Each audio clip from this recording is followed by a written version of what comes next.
ದುಡ್ಡು ಕೊಟ್ಟರೆ ಬೇಕಾದ್ದು ಸಿಗುತ್ತೈತಿ ಈ ಜಗದಲ್ಲಿ ಕಾಣೋ. ಹಡೆದ ತಾಯಿಯನ್ನು ಕಳಕೊಂಡ ಮ್ಯಾಲ ಮತ್ತೆ ಸಿಗುವಳೇನು, ತಮ್ಮ ಮರಳಿ ಬರುವಳೇನು, ತಮ್ಮ ಮರಳಿ ಬರುವಳೇನು.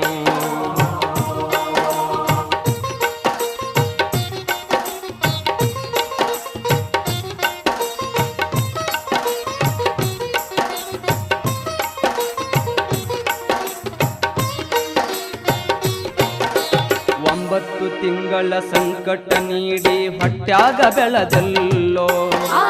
ಹುಟ್ಟಿ ಬರುವ ಮುನ್ನ ಜೀವಕ್ಕ ಎಷ್ಟೋ ಕಷ್ಟ ಕೊಟ್ಟಿಯಲ್ಲೋ. 9 ತಿಂಗಳ ಸಂಕಟ ನೀಡಿ ಹೊಟ್ಯಾಗ ಬೆಳೆದಲ್ಲೋ. ಹುಟ್ಟಿ ಬರುವ ಮುನ್ನ ಜೀವಕ್ಕ ಎಷ್ಟೋ ಕಷ್ಟ ಕೊಟ್ಟಿಯಲ್ಲೋ. ಬರುವ ಕಷ್ಟಗಳ ಸಹಿಸಿ